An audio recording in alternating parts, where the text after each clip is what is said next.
All right, we are live in season 5. Welcome to the FIF 5th season of interviewing the best and emerging hip hop artists, garden interests from homestead to commercial agriculture, and bourbon whiskey distillers. My name is Joe Skibby, and this is Beats, Beds, and Browns. Our stated goal to extend interviews across the globe was successful in season 4. We now have 2 seasons of interviews, spring and fall, to interview people everywhere there are dope rhymes, harvest times, and whiskey neat, sipping slow while the bass hits the beat. Grain to glass, we craft it right, smooth on the tongue with a fiery bite. Raise a toast to let the bottle unwind, stories told as we blur the lines. Join us throughout the remainder of season 5, which includes next week's interview with Harvey Williams, November 6th, Wednesday at 7 p.m. Harvey Williams, CEO of Delta Dirt Distillery, a visionary entrepreneur blending his agricultural roots with a passion for distilling. Stay tuned at Beats, Beds, Browns for additional episode announcements and updates. And let's not forget our mission to distribute 100,000 seed kits, heirloom seed kits, over the next 10 years. We want to introduce people to growing their own food and realizing how easy it is to get started. Whether you've got acres or just a balcony, you can start growing your own food. To date, we've given out over 5 figures in seed kits across the country. Tap into your social media channels, Facebook, Instagram, TikTok, and YouTube at Beats, Beds, Browns. Make sure you subscribe on your social media of choice to get notified of our content releases, and please participate in the comments section throughout our content. We want to hear from you. And welcome to those of you joining us after the live taping. We do see you. Today, we have a special guest. Robert Colangelo is the founder and host of the Green Sense podcast, a leading voice in sustainable living and environmental innovation. With decades of experience in environmentalism and green business, Robert is dedicated to exploring cutting-edge solutions for a more sustainable future. Through his podcast, he engages with industry leaders, scientists, and innovators to discuss topics ranging from urban agriculture to renewable energy, inspiring listeners to adopt eco-friendly practices in their everyday lives. Robert, welcome to Beats, Beds, and Browns. Hey, Joe. Thanks for having me. We appreciate the reciprocity here. We know you were kind enough to interview us a couple months ago, and happy to host you here this evening. We're going to start tonight's interview with the same way that we ask all of our interviewees. Where have you been? Where are you at? And where are you going? Where have I been? Well, I've been everywhere, man. I've traveled the world. I've been everywhere, man. I've been everywhere. I'm not much of a musician, so you'll have to add the beat. I started my career at Argonne National Labs, working on a variety of different research projects, from citing nuclear waste repositories to creating simulated acid rain events to rain on clover crops. And so I got my interest in science, worked with some of the top people in the field. My supervisor at Argonne later on and graduated from Argonne and worked for the President of the United States to set up the NPAP division. From Argonne, I did a project that was for the Department of Defense, cleaning up a contaminated Army ammunition plant.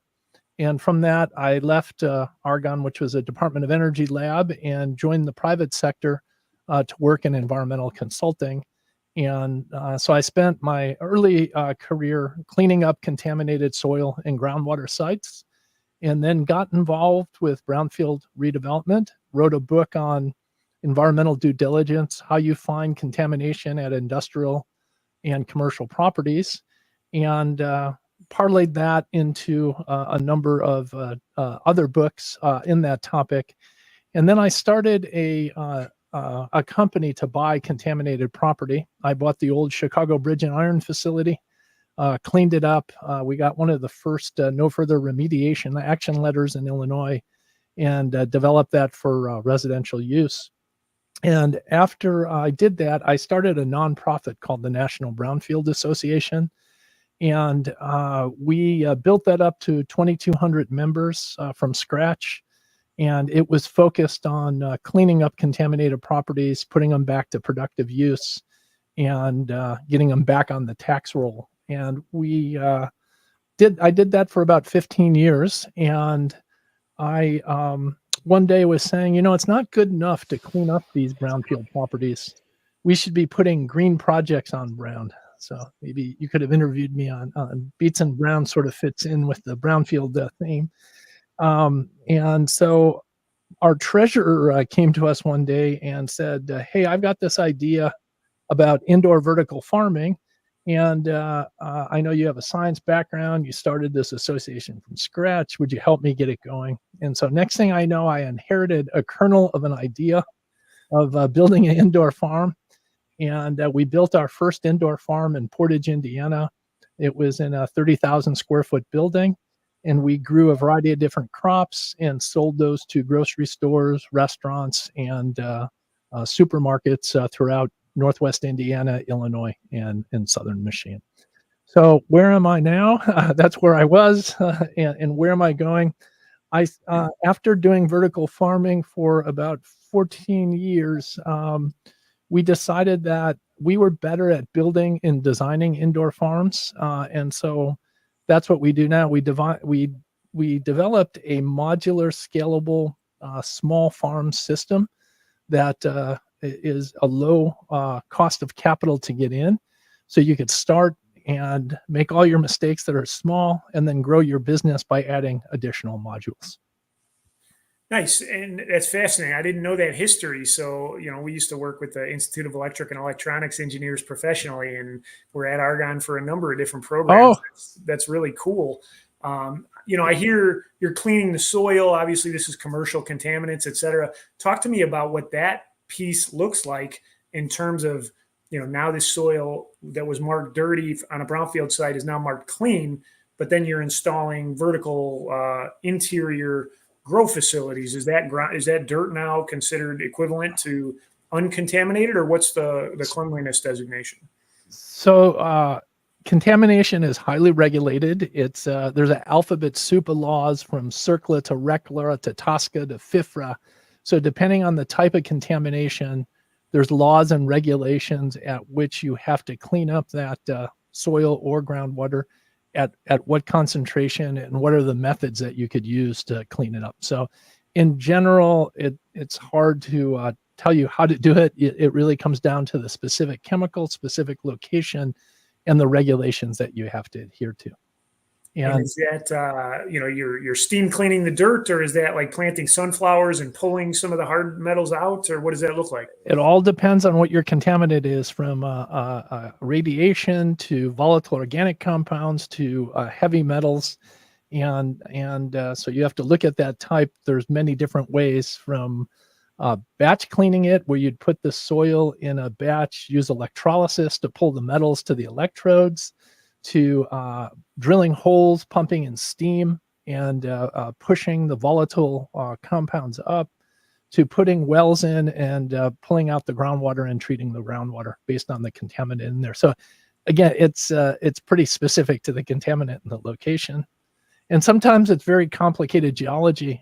It's not always sedimentary rock. Sometimes it's fracture flow and different types of geologies depending on where you're at.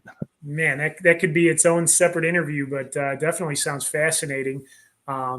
Being heavily into science, and you talked a little bit about the transition, what inspired your journey into sustainable agriculture, already being kind of an environmental advocate in that realm? So when I was involved with brownfields, I published a magazine called Brownfield News, and we had a circulation of about 18,000. And as I was getting out of brownfields into agriculture, right about that time, I realized that the sustainability field was coming about around 2010. There was just a lot of talk about sustainability. And even though I was in the environmental field, I didn't know anything about it. And I sold my magazine, and I thought, wow, it'd be fun to get into radio. And so I started a Green Sense radio show as a way to educate myself by interviewing people in the sustainability field. And at that time, everything was so new. I remember our first interview. We were on WCPT in Chicago.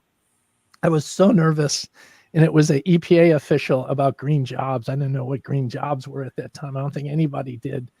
and they called in late to the show, and so it was a fiasco.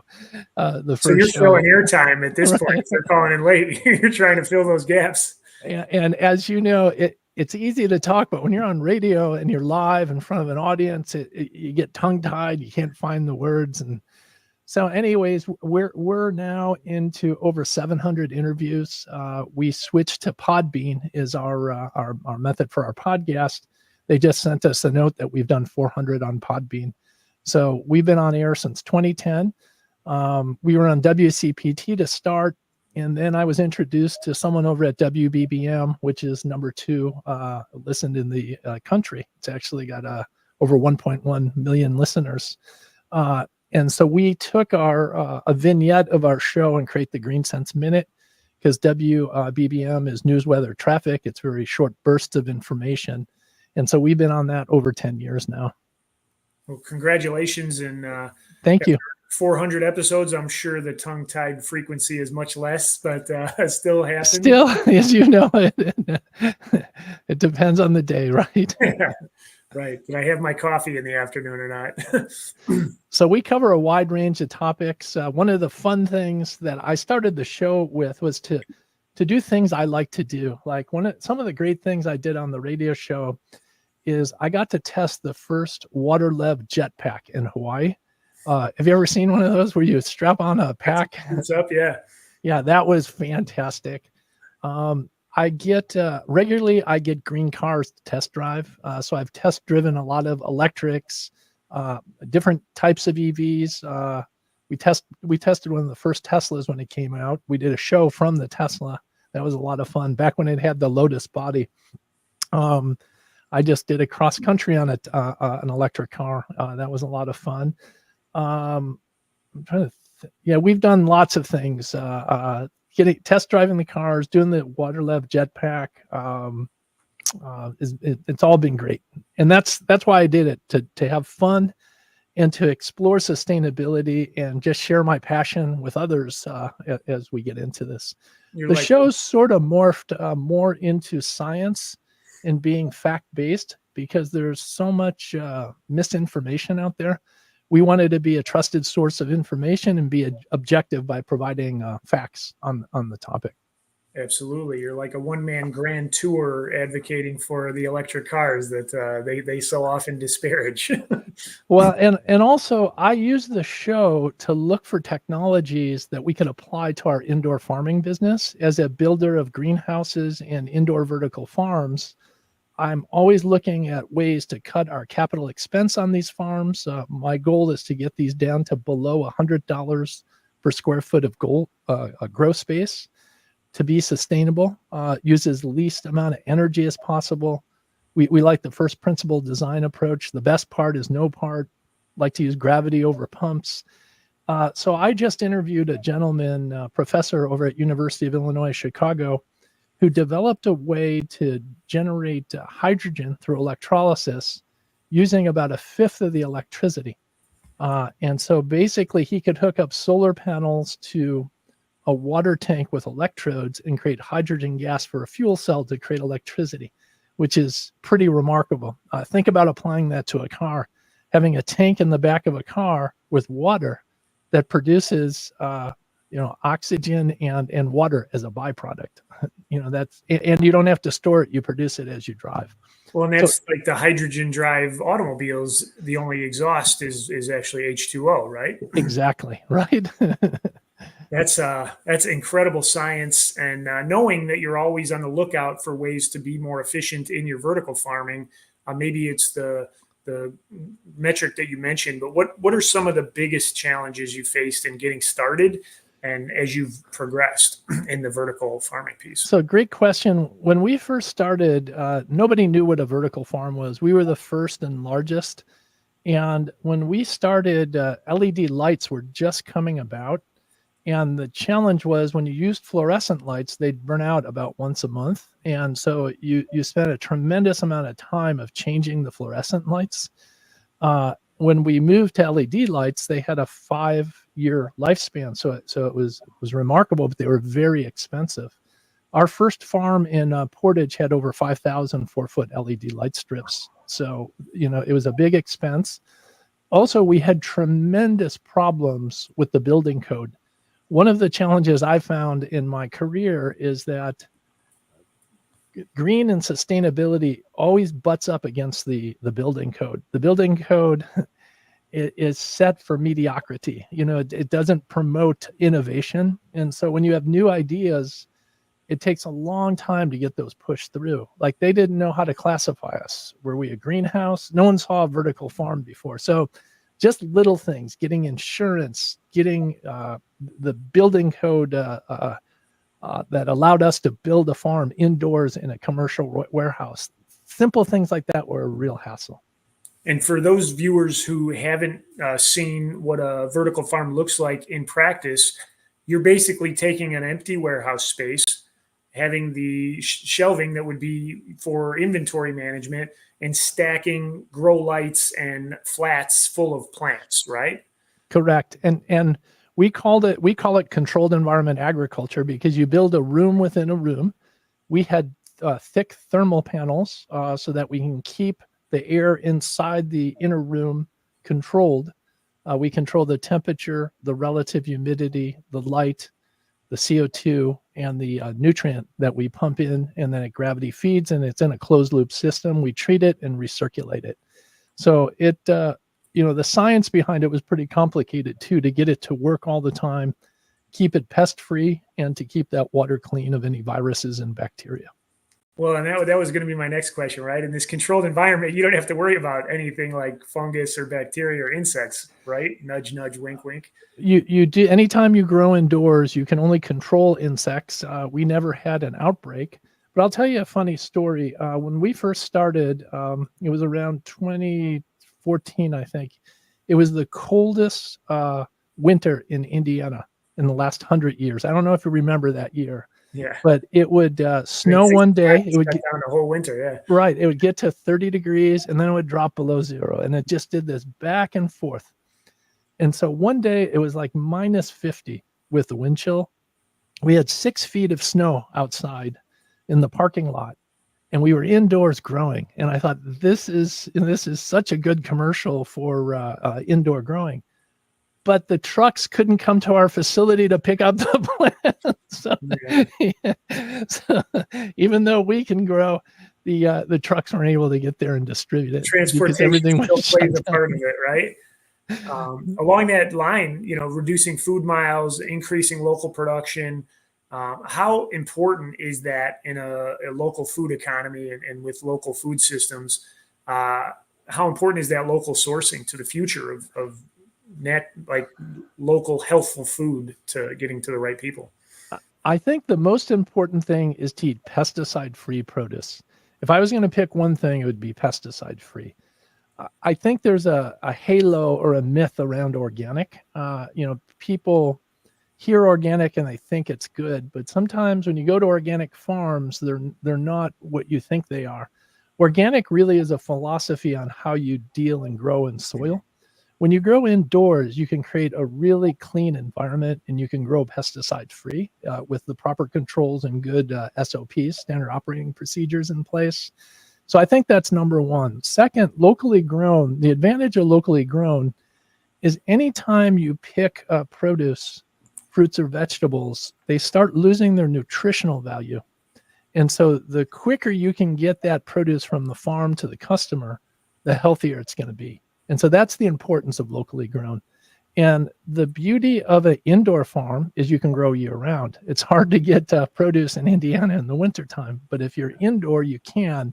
So it's nutritious, it's pesticide free, and it's locally available. Those are the benefits. And what do you guys specialize in growing? What type of produce is fit for the vertical farming aspect? So we don't grow.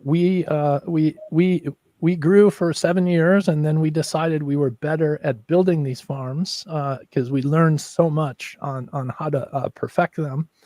And the farms that we build greenhouses and we build indoor vertical farms. The vertical farms are great for leafy greens. They can grow lettuces, all the things your mother told you to eat: kale, arugula, Swiss chard, watercress, herbs, and microgreens. Those are great for vertical farms. The greenhouses are great for cucumbers, peppers, tomatoes, strawberries. Some fruits too, and depending on the project, we can build a combination of facilities: the vertical farm to grow the leafy greens, and the greenhouses to grow the tomatoes, peppers, cucumbers. Nice. And when you are building the greenhouses, are they incorporating any additional modern technology, or are they a traditional greenhouse that allow you to just grow in the soil year round? Well, yes, these are high-tech greenhouses. They have all automation. They've got weather systems and climate control systems that automatically open vents Venting. and curtains. They've got a gutter system for the vining crops and trolleys that go down a rail system. So these are pretty sophisticated greenhouses. I would say greenhouses and vertical farms are pretty similar in their level of sophistication as you get into the higher end greenhouses. The difference from a vertical farm is that you use LED light instead of sunlight, and you're in a totally controlled environment. So it's easier to keep your bugs and pests out. In the greenhouse, you've got some level of exposure to the environment, either a vent or you've got always using the sunlight. So it makes it a little harder to control pests and other variables. Sure, minimal sun during Right. the growing season. How do you guys address without pesticides some of the challenges that pests do present in the greenhouse? One is banker plants. You can grow a series of plants that host predators that eat the bad insects. So we like that. We like using biologicals. So you figure out what kind of pest you have, find out what is the predator to that pest, and either release those or create an environment that keeps those pests all the time. And when the unwanted pests come in, that a population will use that as food. Is that like nematodes and ladybugs? Yeah, it depends on what, like if you have thrips or mites, spider mites, there's different predatory insects that you use to combat those.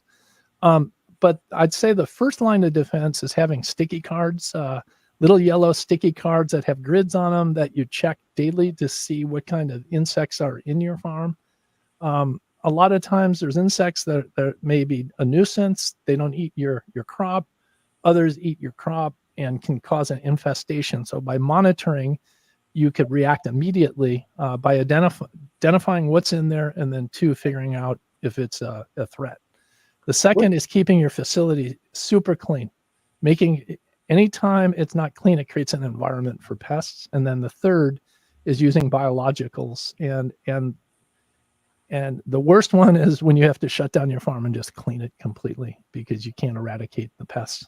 And is that unavoidable in the mass commercial grow facilities, or? I wouldn't. I'd say with good standard operating procedures and good management practices, you could control that. So that's a very rare occurrence. Nice. So you've spoken about the financial and environmental benefits of sustainable farming. Can you share insights on how other industries might be benefiting from similar sustainability practices? Sure. I mean, you could look at any manufacturing industry can benefit from sustainability. It first starts with energy. How do we get clean energy into the system? Whether it's renewable or a combination of the grid and renewable, and then how do you get the grid cleaner? So energy is number one. Number two is water. We can't survive without water. And so how do we really minimize our water footprint, and how do you clean and recycle your water? And then three is our waste. How do you minimize waste and upcycle any waste that you create? Right? That applies to agriculture and is good in any business. Sure, the circular economy and right. moving forward without waste. And I saw a statistic today, and unfortunately I don't have a source, but it was something like 7 trillion gallons of water is dedicated to commercial ag on an annual basis. Yes, when I look at agriculture, it comes down to transportation, energy, water, and distribution. Those are the things that you really need to look at, and there's an amazing amount of water that's wasted. Like I went out to Arizona. I don't know if people know this, but the Salinas Valley grows most of our lettuce. And then around November, they move this whole operation down to Yuma, Arizona, and they use this flood furrow irrigation. What they do is they get the land incredibly flat. I mean, within inches over acres. And then they create these furrows, and then they flood that with water. And it's very hot and dry down there. So a lot of that water evaporates. And so I think there's a lot of wasteful practices, and it goes back to our arcane water laws out west. When you look at the water laws out west and how cheap water is for farmers, if we had to recreate that water system, we would never do it the way it is. But go try to change it now. You know, the old saying out there, whiskey's for drinking, water's for fighting, right? Sure. That's why the Colorado's running dry, and people Right. are drilling horizontally to get the water. And So by training, I'm a hydrogeologist, and I remember when I started studying, they talked about water wars, and I think we're going to get there in the next 10 or 15 years in parts of the West. well, and in Texas too, I remember I lived a spell down in Texas, and T. Boone Pickens was acquiring land to be able to dig underneath and secure clean water. Water wars is not too far off, unfortunately. No, and it's like I said, you need water. But one of the good things about indoor farming is you could grow in caustic climates like Antarctica, islands. We've gotten lots of calls to one of the best jobs I had is we were going to build a farm in Tahiti right before the COVID. So I had to spend a couple weeks out there, met with the client. Yeah, right? It was a wonderful trip. And what I saw is they were importing all their lettuce from Australia or from the US, and it would get there wilted because it had to be shipped there. Yeah. And they were charging $5 for a head of lettuce. And they had a law in there that anything grown internally had to be purchased first before it was imported. So we had a client out there that figured this little loophole in there and wanted to build a vertical farm. Their electricity was very expensive. It was 45 cents a kilowatt hour, which were around 11 to 15 cents here. So we had a plan to put solar panels up. Everything was going, then COVID hit, and they shut the island down for a year. So that changed everything out there. But resource constrained markets where there's either too much heat, too much cold, too little water, or isolated are perfect for vertical farms. And the efficiency with the vertical farming is something to the tune of 90% reduced water needs. Is that accurate? Yes, because we recirculate all the water, and we can get up to 26 harvests in a year. The way we pace our seeding and production, we put it in a germ room for 1 to 2 days at a high density, move it into a nursery for 14 to 17 days at a high density, and then transplant into a small density so it can grow to maturity, and the cannabis can spread out, and that last phase we can turn 24 to 26 times. So by doing that production schedule, you really increase your efficiency, and by going up, we could get 10 to 20 times the yield that you can get in a field farm. It's amazing with science and what role science is playing in modern agriculture. We've gone through 2 seasons of extreme drought, even in Northwest Indiana, and dealing with, where to get water and whatnot.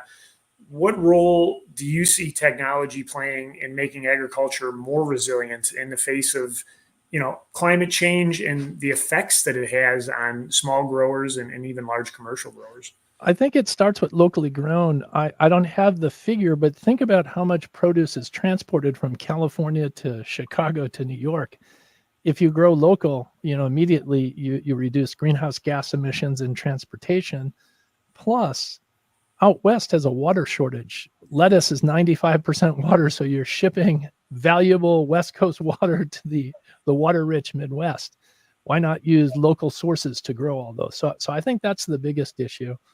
But this is a little segue to your question. We've got a project in Lake County at the juvenile center. And one of the things that we found and are very happy about is that the Food Bank of Northwest Indiana does a yeoman's job out there. They move 7 million pounds of food each year. And with 30 volunteers, 30 staff, and 3,000 volunteers, they have an army of people that help pack boxes for those in need. And when I met with the president of the food bank, he told me that there's a whole new class of working poor families with 2 incomes, 2 working mother and father, and they can't afford food. And so this project that we're working on is with the Juvenile Center to help create a controlled environment ag innovation center, help train the youth in these new modern day farming practices, and take all that produce and get it to the food bank. Because one of the biggest issues they have is keeping fresh vegetables year round. So we're building 2 small greenhouses for tomato and cucumbers, and 1 indoor farm for lettuce and herbs, and provide all that produce to the food bank. And I think that also, helps make a community sustainable, because at the end of the day, it all comes down to people, and people have to eat, and they have to be respected and not feel bad when they go on hard times. Yeah, no, there should absolutely be, equal access to healthful and nutritional food. And, we've seen documentaries where the food is grown to be shelf stable. So the way that they carry on that gene is oftentimes at the detriment of nutrients. So you've got a beautiful shelf stable fruit or vegetable that is defunct of any minerals and actual nutrition. It's shocking that that's what we've invested in and nurtured. So on the flip side of that, what can consumers do to support sustainable farming and green businesses? Is there an opportunity to buy this produce that this juvenile program is fostering? Is it shop locally at farmers markets? What do you recommend? So all that produce is dedicated to the food bank, but Indiana has an Indiana Grown program, which is a great program that supports Indiana farmers. And what they do is they work with grocery stores around the state, and they designate an area in the grocery store that is for produce grown in Indiana. So it's all locally grown. And so I think that's the first thing is, buy Indiana grown. A little funny sidebar here. When they first started the program, it was brand new, and very few states had these kinds of programs. And I'm not sure who did the marketing, but the initial marketing piece was ingrown, Indiana, IN. so some things you don't get right out of the box, right? It's like Nova, right? The no-go car from Chevy. But their intent was good, and the program's off and running now, and many stores have a section in there for Indiana Grown. So I think the best thing to do is buy produce that's pesticide free and is grown locally. So, and being an entrepreneur in a space that's constantly changing, with your background in science and commercial viability, what advice do you have for those looking to make a meaningful impact in environmental innovation, whether it be in farming or whether it be in another industry? I mean, to me, it comes down to one thing. You have to find out what you love to do. Being an entrepreneur is very hard. And I've been an entrepreneur for over 30 years, and I find it gets harder and harder with all the new technology. When I first started, all you needed was a business card. Then you needed a fax machine. Then you needed a computer. Now you need website. There's so much you need to get a business started, and there's so much competition. Also, markets evaporate very quickly. When I first started out, you could find a niche that you were good at, and you wouldn't have much competition for a while. Now, as soon as you find an area, it evaporates. So you have to have your ducks in a row and be able to marshal all the troops, get your business started, and be able to penetrate your market, dominate it, and keep your eyes open for the next opportunity. So having that passion to do something you love to do, that's going to make you not look at it as a job, but achieving your goal and your desires. Yeah, oftentimes a great idea isn't enough. It's the execution that comes with that idea and the team you build around you, and a whole number of external factors that dictate success. But the pace certainly is rapidly increasing. Have you noticed that being an entrepreneur that's happened? Yeah, absolutely. In the 15 years that we've been running our own agency, we've had multiple shifts in terms of who we focus on, who we target, and the team is constantly changing as well. The other thing I've learned is that you have to be fast to fail and quick to pivot. Failing doesn't mean quitting. It means that what you were trying didn't work, and don't do that forever. Learn from that and move on and find a next market. I think I didn't realize that for a while. I'm very determined not to quit, but failing is not quitting. And learning that lesson quick is very important. Yeah, and in that aspect, the amount of data that's available now to indicate success or failure or amendment of plan is really impactful. The data doesn't lie oftentimes.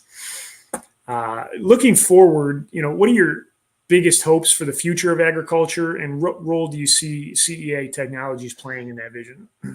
Well, I'm concerned about how our monopoly laws don't work anymore. It seems like in almost every sector now, there's one or two giant companies that dominate a market, and they have way too much power and control in that market. One of the things that really worries me is this Kroger-Albertson merger. If that happens, it's going to put so much pressure on farmers. They'll have so much buying power with almost 40 to 50% of the grocery stores in the country, that they can really squeeze vendors and push down their prices and minimize their profits. And I don't know how to change that, but I think the small business has to make a resurgence, and being able to be independent and grow local, not even buy and sell, but on your own, being able to have things that you are doing. That's why I like to have you on the show, was that we've given up a lot of our freedom. We're in a society where people don't own cars. They use Uber, where they don't own houses or hotels. They have Airbnb. Every time we give that up, we lose our freedom. And I'm seeing that more and more as these large corporations have way too much control. As citizens, we have to regain that, and a place to do that is in agriculture. And that's why what you do is fantastic. Well, I appreciate that, and I agree that there's no more radical endeavor than growing your own food and getting off reliance of the commercial ag production scene. And I say it's easy because putting a seed in the ground and the magic behind Jack and the Beanstalk presents itself as a very easy activity. But as you and I both know, the more you grow, the more challenges present themselves: insects, fungus, bacteria, water, transport, commercialization, right? There's things that we grow that we end up giving away and sharing with the food bank or other type resources. There's stuff that we try and commercialize and sell, and even that's challenging because with a full-time job, I can't sit at a farmer's market all day. Like, there's all different opportunities, but at the bottom line, I'm able to reduce pesticides, limit transport, and provide my family with highly nutritious, locally grown food. And that in itself, unfortunately, is an act of revolution these days. Well, the one thing I learned early on is that field farming is very hard work, and it has a tremendous amount of risk. You have weather, you have market risk, you've got pests, you've got invasive species, you've got the knowledge of how do you grow outdoors. And that was the beauty of growing indoors, is that you eliminate a lot of those risks, and you can control that environment. But the downside is you need a very sophisticated grower that can operate all that equipment and know how to do that on a consistent basis. So I just interviewed before this my mentor, Dr. Gene Giacomelli at the University of Arizona. He runs the Controlled Environment Ag Center. They really came out of NASA. They worked to build the lunar and Mars grow modules. And a lot of our technology came from that, where when you grow in space, you have to conserve everything. Every drop of water has got to be captured. All your gases and byproducts that come off the plants have to be recaptured. So I think we can learn a lot by being conservative like that. And so he was reflecting on his 45 years of teaching people how to be indoor farmers. And we need establishments like that where we can train people to do this new modern farming. Absolutely. That must have been a very rewarding interview. Yes. I've worked with him for so long. So we've covered the ag and science piece, the beds, if you will. How about the beats? What kind of music do you enjoy while working on the homestead or consulting on indoor grow facilities? And does it influence your work?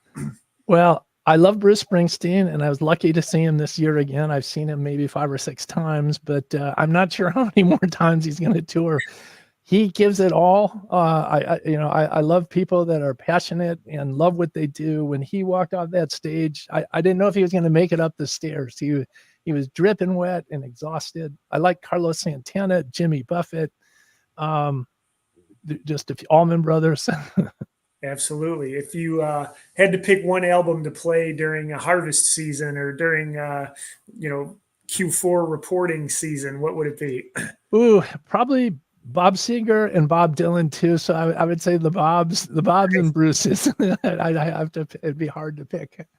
Fantastic. I also like Lady Gaga. Okay, yeah, a little more. I think she's taste. Fantastic. She's got a killer voice, especially when she sing with Tony Bennett. Yeah. Right. Yeah, we like all forms of beats. So I Right. get down with classic rock and then modern pop for sure. In terms of browns, do you have a favorite bourbon or whiskey drink? Do you abstain from alcohol? What's your preference? I'm more of a red wine drinker. I love the Italian reds, the Barolas and the Barberas and the Chiantis. Yeah, and I love to cook. And so I love cooking Italian food. It goes well. I was really lucky this year. I got to go to Sardinia. Sardinia is one of the first blue zones, for those that don't know. The blue zones are where people have these very healthy Mediterranean diets. They live well into their hundreds and stay active that whole life. So we're going to do a show on blue zones. And so I was trying to figure out what is it that makes them last so long out there. And in my limited research, I thought, one, the water is exceptionally clean out there. The air is clean. But what I think it is that there's a real family and a social structure. And one of the challenges in the US is when people get old, they get lonely and they're not around people that love them. Out there, we'd have 3-hour lunches with, friends and family. And you didn't talk about politics. You laughed, you drank wine, the food was so fresh, pesticide free. They took real pride in their meats, their cheeses. They ate meats, they ate cheeses, but it was very balanced, very heavy in vegetables, even though you'd have meats and cheeses. So, and they walked a lot. So I think studying those environments is really important for us.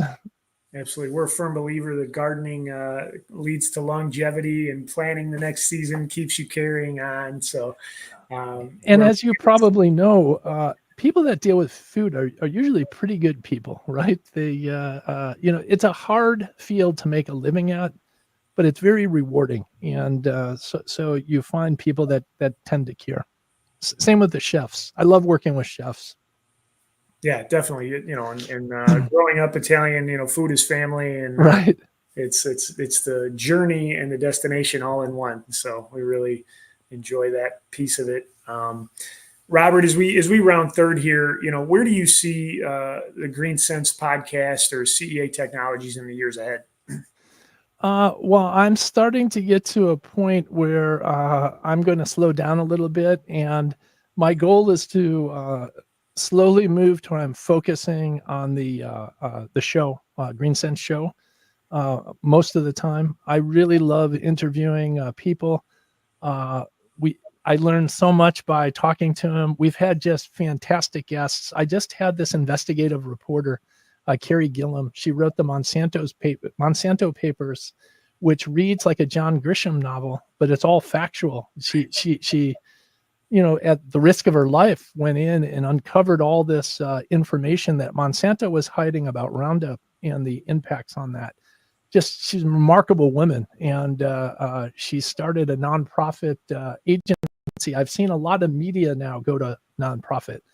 A couple weeks ago, I just interviewed Canary Media, another nonprofit that talked about AI goes nuclear. With all this AI needing tremendous amount of energy for computing power, Bill Gates just is in discussion about buying 3 Mile Island and turning it on to run a data center. And so the question comes, who's the arbitrator between who gets electricity? With these data companies demanding so much electricity, we're going to get to a point where we're going to have to decide there isn't enough energy out there and they can't build these power facilities quick enough. Who gets the electricity? So it's just, I love digging into these topics. And since we're independent media, we can say what we want. I mean, we fact check it, and we tried, very hard to promote facts and objective information. And it's really fun. Absolutely. And I love the farming part of it too, but I think I will start to slowly, wind down on that and move more towards the radio. And let's hope that internet remains free as we run into energy and water shortages and the societal impacts that happens as we can continue to remain revolutionary in growing our own food. Anything to close out the show? What do you have in the pipeline? You mentioned kind of what's next, but what else do you have to share? Let's see. I'm trying to think who. I interview people from Argonne on a regular basis. We just did a great interview with Dr. Lewis from the Field Museum. My first internship was at the Field Museum, which was a great place to work.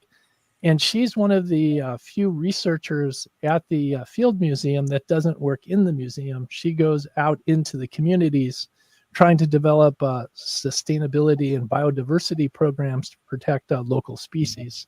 And so I thought she had an interesting assignment.